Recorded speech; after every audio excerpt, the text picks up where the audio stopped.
Alex had always been the type of person who looked up at the night sky and wondered what else was out there. Every month he would drive 2 hours outside the city to meet with his astronomy club in the middle of the desert. Away from all the city lights, the stars looked like diamonds scattered across black velvet. That Friday night started like any other. Alex packed his telescope, grabbed some snacks, and made the familiar drive to their usual spot.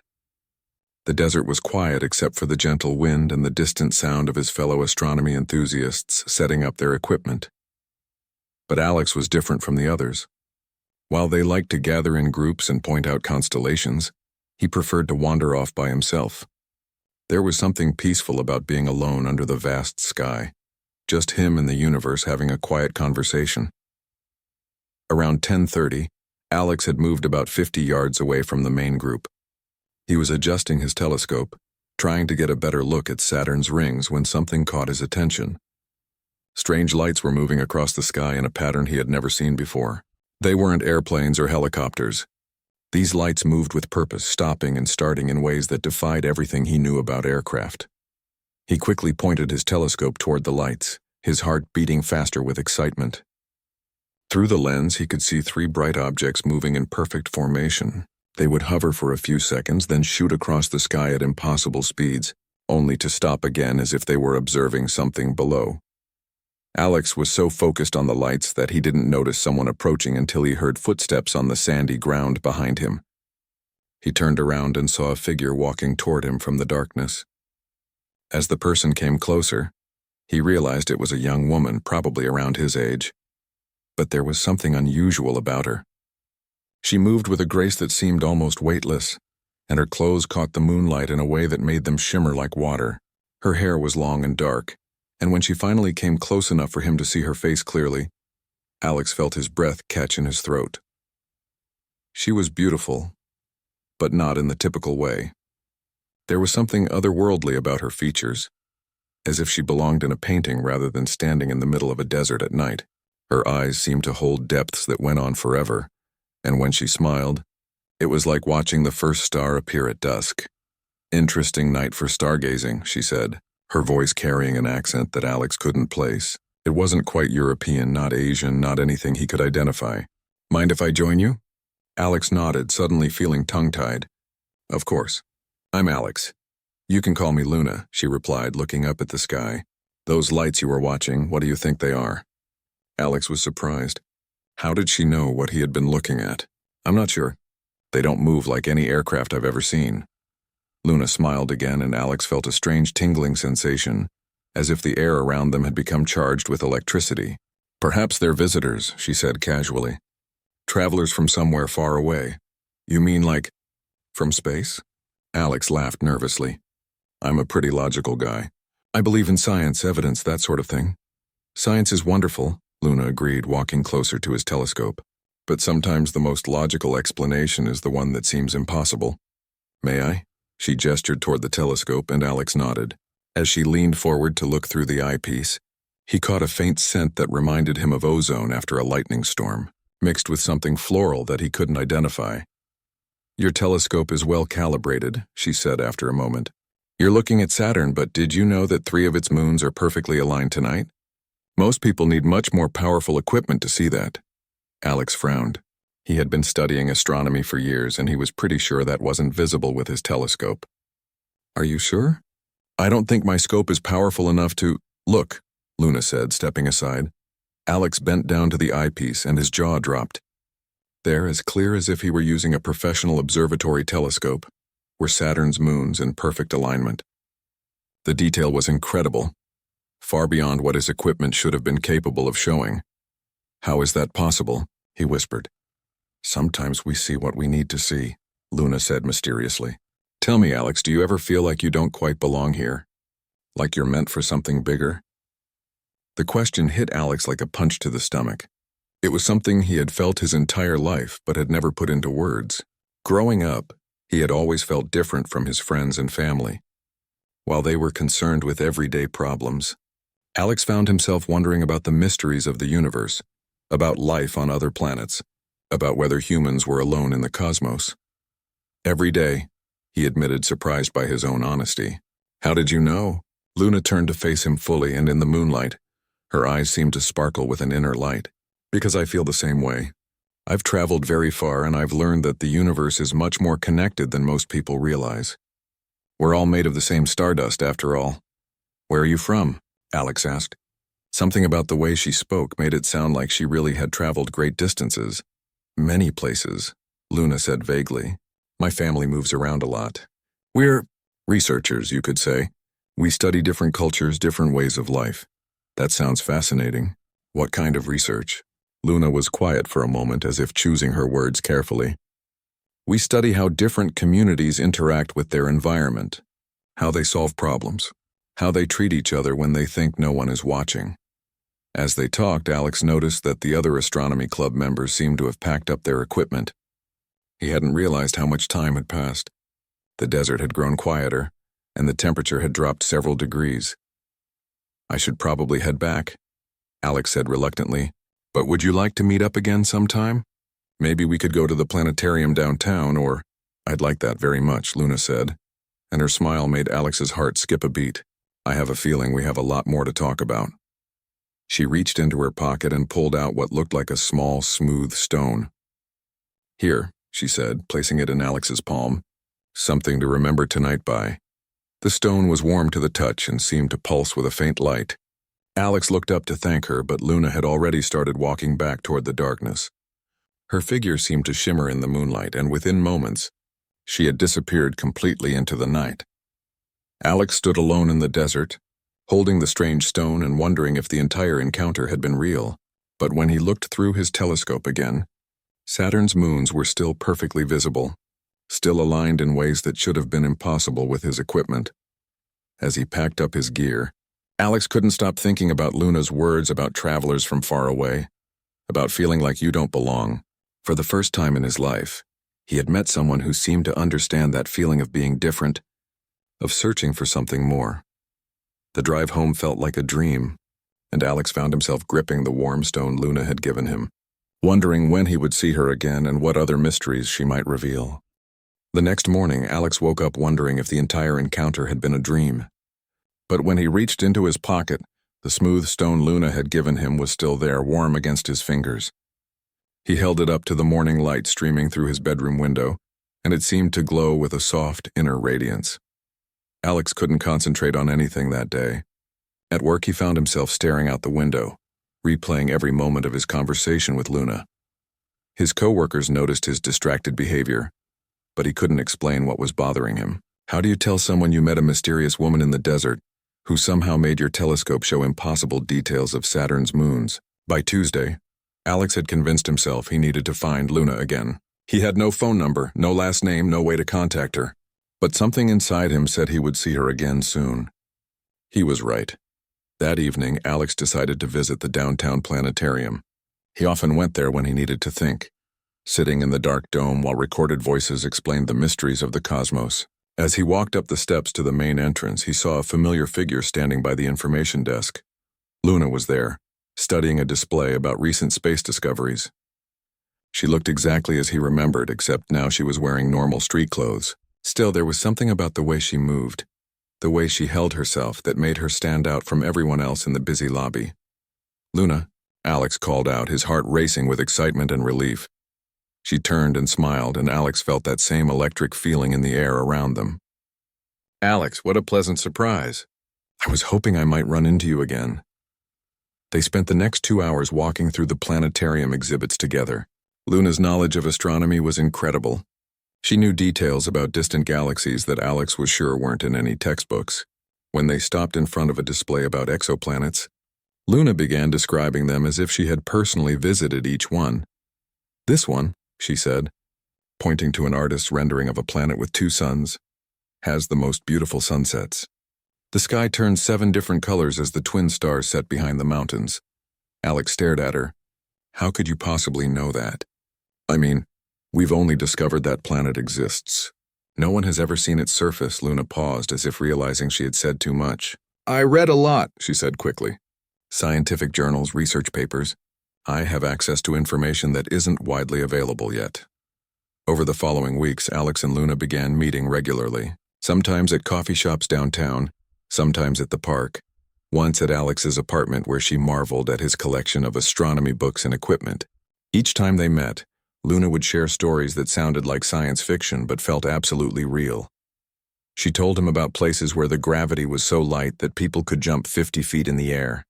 She described cities built inside asteroid belts, where the buildings floated in space connected by bridges of light. She spoke of civilizations that had learned to communicate through colors and emotions rather than words. "Where do these stories come from?" Alex asked one afternoon as they sat on a bench overlooking the city. "Are they from books, movies?" Luna was quiet for a long moment. "They come from experience," she said finally. "From memories of places I've been and people I've met." "That's impossible," Alex said. But even as he spoke the words, he found himself wanting to believe her. Strange things had started happening whenever Luna was around. Alex's phone would sometimes pick up radio signals from frequencies that didn't exist. His digital watch would run backward for a few minutes, then return to normal. Once, when they were sitting in a restaurant during a thunderstorm, Luna had looked up at the clouds and said, "It will stop raining in exactly 4 minutes and 30 seconds. Alex had laughed and checked his watch. 4 minutes and 30 seconds later, the rain stopped completely. The most unsettling incident happened when they were walking through the park one evening. A group of teenagers had been playing loud music and bothering other visitors. Luna had simply looked in their direction, and suddenly all their electronic devices stopped working. Their boombox went silent, their phones died, even their digital watches went blank. The teenagers left immediately, confused and slightly scared. "How did you do that?" Alex had whispered. "Do what?" Luna had replied innocently, but Alex caught a small smile playing at the corners of her mouth. Luna seemed genuinely curious about human behavior in ways that struck Alex as odd. She would ask questions like, "Why do humans form attachments to material objects?" Or "What makes humans feel the need to compete with each other?" Her questions weren't judgmental, just scientific, as if she were studying humanity from the outside. One evening, as they sat on Alex's apartment balcony looking up at the stars, Luna asked him about loneliness. "Do you ever feel alone even when you're surrounded by people?" she asked. "All the time," Alex admitted. "I've felt that way my whole life. Like I'm watching the world from behind glass, never quite connecting with anyone else." Luna nodded thoughtfully. "Yes, I understand that feeling very well. It's difficult when you see the world differently than everyone around you." "Is that why you travel so much with your family?" Alex asked. "Are you looking for somewhere you belong?" Luna's expression became sad. "Something like that. Though sometimes I wonder if the place I'm looking for even exists." There was something in her tone that made Alex's chest tighten with sympathy. He had always felt different, but Luna seemed to carry a loneliness that went even deeper than his own. As the weeks passed, Alex found himself documenting their conversations in a journal, not because he didn't trust his memory, but because everything Luna told him was so extraordinary that he wanted to preserve every detail. She spoke of advanced technologies that could heal any injury, of transportation methods that didn't require fuel or engines, of societies that had eliminated war and hunger centuries ago. "If such places exist," Alex asked one day, "why haven't they made contact with Earth? Why don't they help us solve our problems?" Luna's answer was cryptic. "There are rules," she said. "Protocols about interfering with developing civilizations. Sometimes the kindest thing is to let people find their own way, even if it takes longer." "Developing civilizations?" Alex repeated. "You make it sound like Earth is primitive compared to other worlds." "Not primitive," Luna said carefully. "Just young. Humanity has tremendous potential, but you're still learning how to use your gifts responsibly." The way she said "you" instead of "we" didn't escape Alex's notice, but he didn't press the issue. Something told him that Luna would reveal more when she was ready, and pushing too hard might cause her to disappear again. But as their connection deepened, Alex began to sense that Luna was struggling with something. Sometimes he would catch her staring at the sky with an expression that looked almost homesick. Other times she would seem distracted, as if she were listening to something only she could hear. One night, as they walked along the empty streets downtown, Luna suddenly stopped walking. "Alex," she said, her voice serious, "if I told you something that seemed impossible, would you believe me?" Alex looked into her eyes, those infinite depths that seemed to hold secrets of the universe.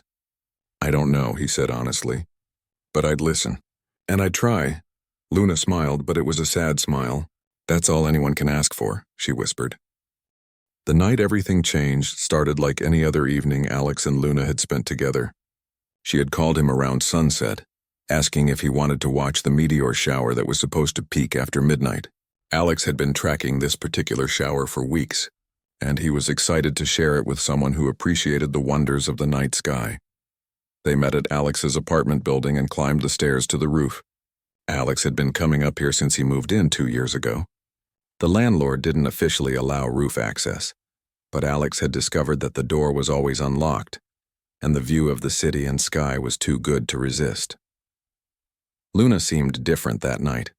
She was quieter than usual, and Alex noticed her hands were trembling slightly as they set up the blanket and folding chairs he had brought. When he asked if she was cold, she just shook her head and gave him a smile that didn't quite reach her eyes. The meteor shower was spectacular. Streaks of light painted across the dark canvas above them, some bright and quick, others slow and golden as they burned through the atmosphere. Alex found himself stealing glances at Luna, watching the wonder and sadness that played across her face as she observed the celestial display. "Beautiful, isn't it?" Alex said during a quiet moment between meteors. "Yes," Luna whispered, "but also heartbreaking in its own way." "Heartbreaking? Why?" Luna was quiet for so long that Alex thought she might not answer. When she finally spoke, her voice was barely audible above the distant city sounds below. "Because some things are too beautiful to last forever. Because sometimes you have to leave behind the most precious things you've found." Alex felt a chill that had nothing to do with the night air. "Luna, what are you talking about? Are you going somewhere?" She turned to look at him then, and Alex saw something in her eyes that made his stomach drop. It was the look of someone preparing to say goodbye. "Alex, I need to tell you something, and I need you to listen with an open mind. Can you do that for me?" Alex nodded, though his throat suddenly felt tight. Luna stood up and walked to the edge of the roof, her silhouette framed against the city lights below. "Do you remember that first night when we met? When you asked me where I was from and I said many places? Of course. I wasn't being evasive. I was being literal." Luna took a deep breath. "Alex, I'm not from Earth." The words hung in the air between them like a physical thing. Alex felt his rational mind immediately rejecting what she had said, but somewhere deeper, in a place that had been growing more certain with each strange incident over the past few weeks, he had been expecting this moment. "What do you mean?" he asked, though he was afraid he already knew. Luna turned around to face him. "I mean that my home is very, very far from here. Farther than you can see with any telescope. Farther than humans have ever traveled or even imagined traveling." Alex stood up slowly, his legs feeling unsteady. "Luna, that's impossible," she finished. "I know how it sounds. I know what your logical mind is telling you right now. But you've seen things over the past few weeks that can't be explained by Earth science. You felt that I was different from the first moment we met." She was right, and Alex knew it. All the strange occurrences, her impossible knowledge, the way electronics behaved around her, the questions she asked about human behavior, as if she were studying them from the outside. It all made sense if he accepted what she was telling him. But accepting it meant letting go of everything he thought he knew about reality. "Show me," Alex said, surprising himself with how steady his voice sounded. Luna's expression became pained. "Alex, if I show you the truth, there's no going back. You'll never be able to see the world the same way again. Are you sure you want that?" Alex thought about it for a moment. His entire life had been spent wondering if there was something more out there, something beyond the ordinary world that everyone else seemed content to accept. Now he was being offered the answer to the question that had driven him since childhood. "Yes," he said firmly. "I'm sure." Luna nodded and closed her eyes. For a moment nothing happened. Then slowly she began to change. It started as a shimmer around her edges like heat waves rising from hot pavement. The shimmer grew more intense and Luna's form began to blur and shift. Alex watched in amazement and terror as her human appearance dissolved away like a reflection on water being disturbed. What emerged was still recognizably Luna, but different in ways that made Alex's mind struggle to process what he was seeing. Her skin had a subtle luminescence as if lit from within by starlight. Her hair seemed to float around her shoulders as if she were underwater. Her eyes, which had always seemed deep and mysterious, now held actual points of light like looking at distant galaxies. She was still beautiful, but in a way that was clearly not of this world. She was taller than she had appeared before, and when she moved, it was with that weightless grace Alex had noticed from their first meeting, but now amplified to an almost ethereal degree. "This is who I really am," Luna said, and her voice had a harmonic quality, as if multiple tones were speaking in perfect unison. "This is what I look like when I'm not disguising myself to blend in with humans." Alex stared at her, his mind reeling. Everything he had believed about the universe, about life, about reality itself, was being rewritten in real time. He should have been terrified. He should have been running.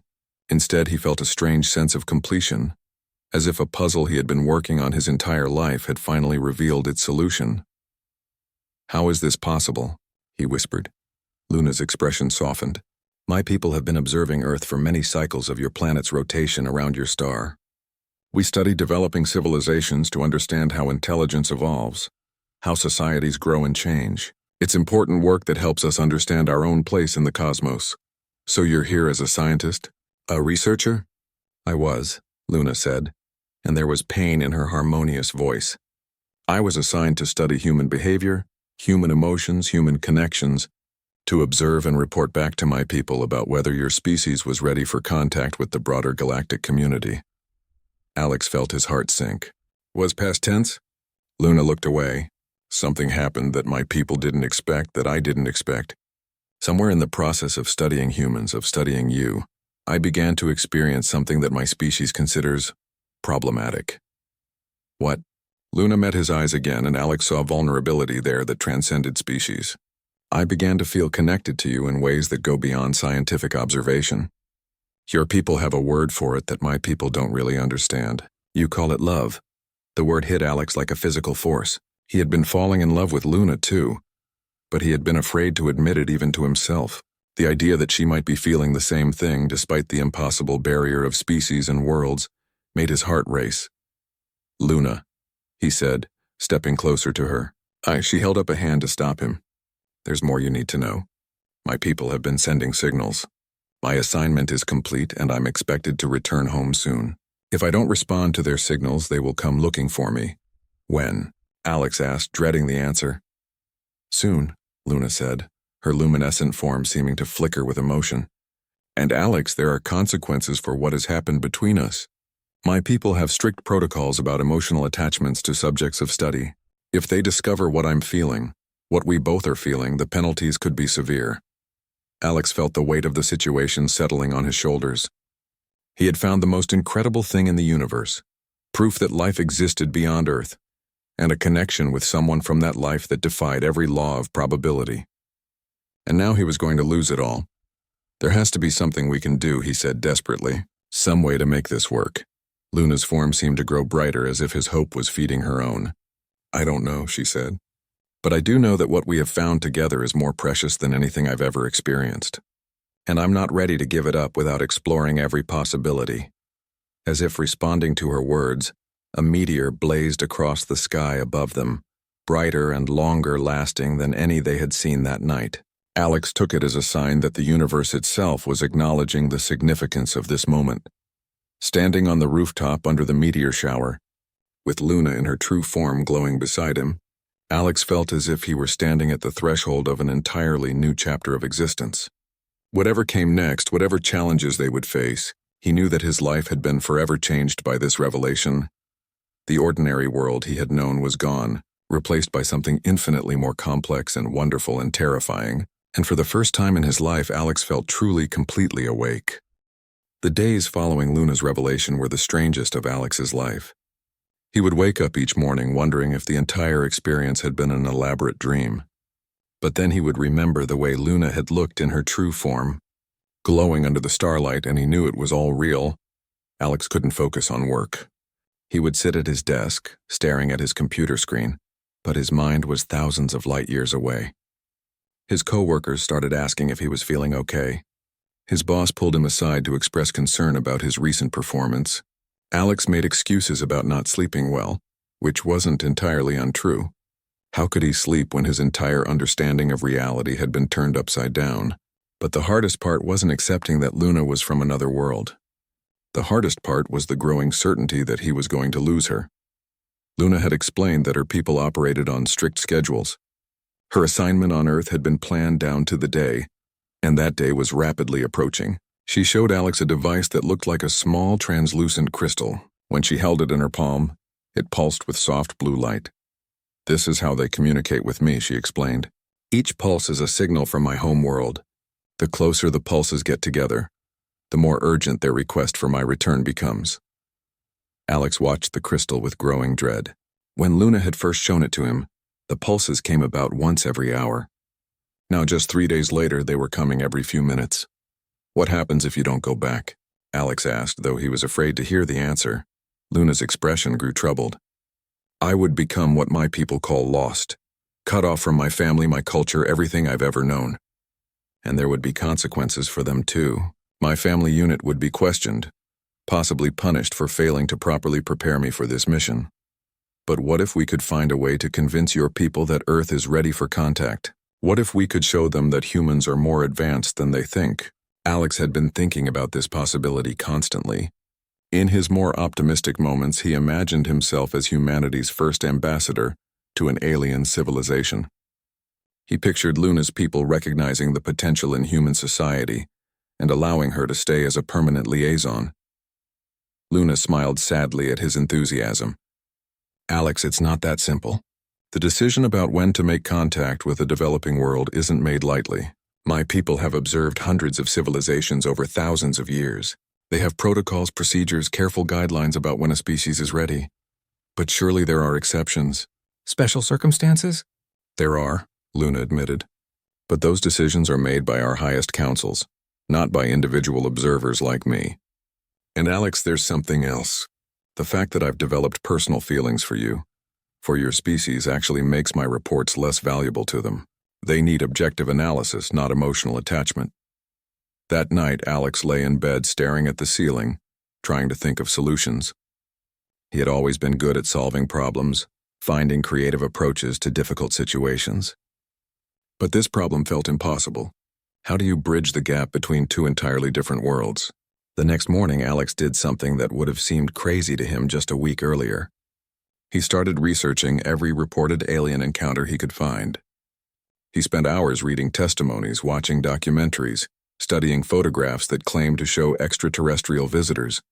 Most of it was clearly fake or misidentified natural phenomena. But buried among the hoaxes and hallucinations, Alex found a few accounts that resonated with his own experience. Stories of people who claimed to have formed relationships with beings from other worlds. Stories that all seemed to end the same way, with the extraterrestrial visitors departing and leaving their human friends behind.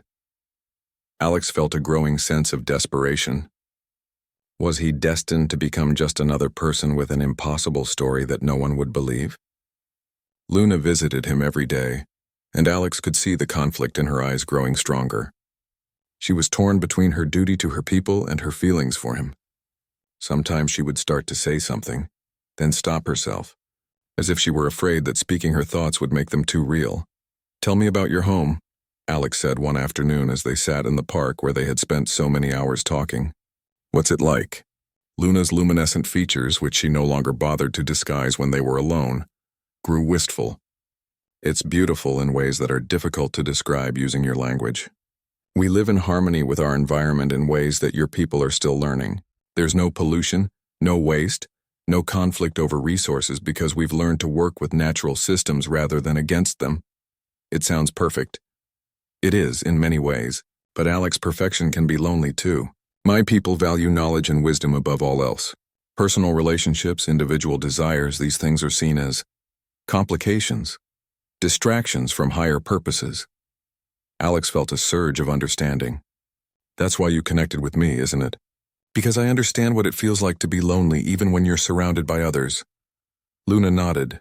"In all my cycles of existence, I've never experienced the kind of connection we have.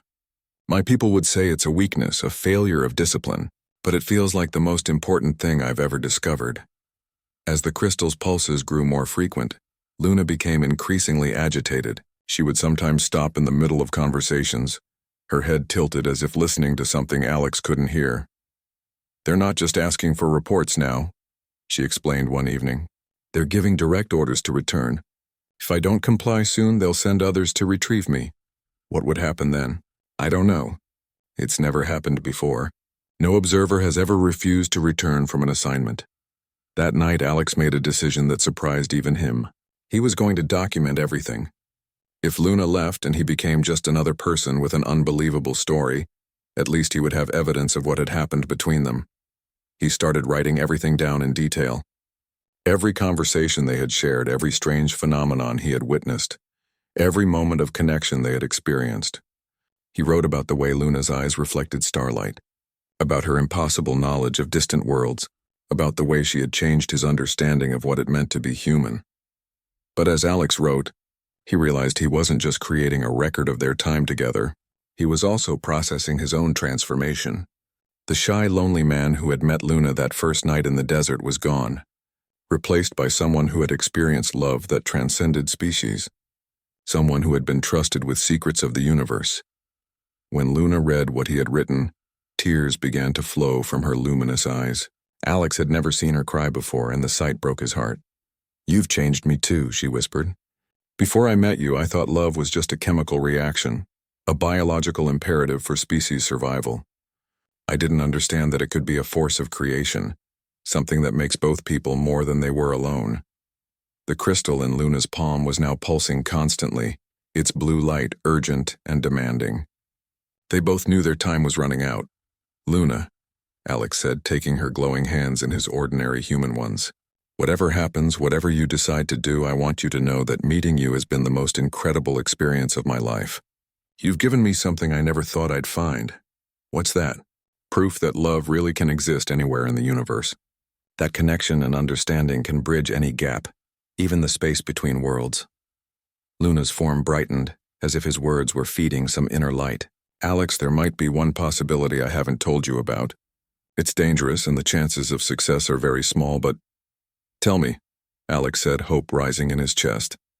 "There's a way for me to request a formal review of my assignment. I could petition the High Council to consider Earth for accelerated contact protocols. If they agreed, I might be allowed to stay as a permanent ambassador." Alex felt his heart leap. "What would that require?" Luna's expression grew serious. "It would require me to present evidence that humanity is ready for contact. Evidence that your species has evolved beyond the need for the quarantine protocols that currently govern your world." "What kind of evidence?" "Proof that humans can accept the existence of other intelligent life without chaos, without fear-based reactions that could destabilize your society. Proof that at least some humans can form meaningful relationships with extraterrestrial beings." Alex stared at her as the implications sank in. "You mean us? Our relationship?" "That's the evidence," Luna nodded. "It would be unprecedented. No observer has ever requested permanent assignment based on personal relationships. The Council might reject the petition immediately, or worse, they might see it as contamination of the mission and impose severe penalties." "But there's a chance?" "There's a chance," Luna admitted. "A small one. But Alex, if we do this, you would be taking an enormous risk too. You would become the first human to officially make contact with an alien civilization. Your life would never be normal again." Alex looked at Luna, at this incredible being who had stumbled into his ordinary life and shown him wonders he had never imagined. The choice, when he thought about it that way, was actually quite simple. "Luna," he said, "my life stopped being normal the moment I met you. And I wouldn't." The night Luna was supposed to make her final decision, Alex couldn't eat, couldn't sleep, couldn't think about anything else. They had agreed to meet at the same place where they first encountered each other, the desert location where his astronomy club gathered. It seemed fitting that their story might end where it began. Alex arrived early and set up his telescope, though he doubted he would be able to focus on anything in the sky except watching for Luna's approach. The crystal device she had shown him was now pulsing so rapidly that it looked like a constant blue glow. Her people's signals had become urgent, almost frantic. When Luna appeared, walking out of the darkness just as she had that first night, Alex noticed immediately that something was different. She was no longer maintaining her human disguise. Her true form glowed softly in the desert darkness, and she moved with that otherworldly grace that had first caught his attention. "I've made my decision," she said without preamble. "I'm going to submit the petition to the High Council." Alex felt a mix of hope and terror. "Are you sure? You said the risks could be severe." "I'm sure," Luna said, though he could hear the fear in her harmonious voice. Alex, in all my cycles of existence, I've never experienced anything as powerful as what we've shared. I've learned more about the nature of connection, of love, of what it means to truly understand another being in these few weeks with you than I learned in all my previous assignments combined. She held up the crystal device, which was now glowing so brightly it hurt to look at directly. But we need to act quickly. My people have begun sending retrieval signals. If I don't respond soon, they will send others to collect me. Luna explained the process as they sat together under the vast desert sky. She would use her communication device to send a formal request to the High Council, along with detailed records of her observations about human capacity for interspecies understanding. The petition would include documentation of their relationship as evidence that humans could accept and form meaningful connections with extraterrestrial life. What happens to you while we wait for their decision? Alex asked. That's the dangerous part, Luna admitted. By submitting this petition, I'm essentially refusing a direct order to return. I'll be classified as non-compliant, which means I lose the protection of my assignment status. If the Council rejects the petition, the consequences will be much more severe than they would have been if I had simply returned when ordered. Alex felt the weight of responsibility settling on his shoulders. Luna was risking everything for the possibility of staying with him. Luna, maybe we should think about this more. Maybe there's another way. Luna took his hands in hers, and Alex felt a warm energy pass between them. Alex, there is no other way. And even if the Council rejects our petition, even if I have to face punishment for what I've chosen, I need to try. I need to know that I did everything possible to fight for what we've found together. With hands that trembled slightly, Luna began working with her crystal device. She spoke in a language that sounded like music, like wind chimes and distant thunder combined. The crystal pulsed and changed colors as she input her petition, glowing white, then gold, then a deep purple Alex had never seen before. It's done, she said finally. The petition has been sent. How long before we know? Council decisions are usually made quickly. We should hear something within a few rotations of your planet. Days in your measurement. Those days were the longest of Alex's life. Luna stayed close to Earth, though she explained that she couldn't risk being seen by too many humans while her status was unclear.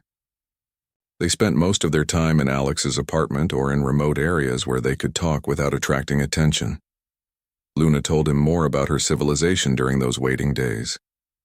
She described cities that floated in the clouds, transportation that worked by manipulating gravity itself, and art forms that involved sculpting with light and sound.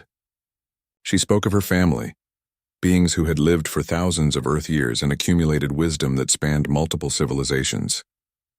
Will I ever be able to meet them? Alex asked. If the Council approves our petition, yes.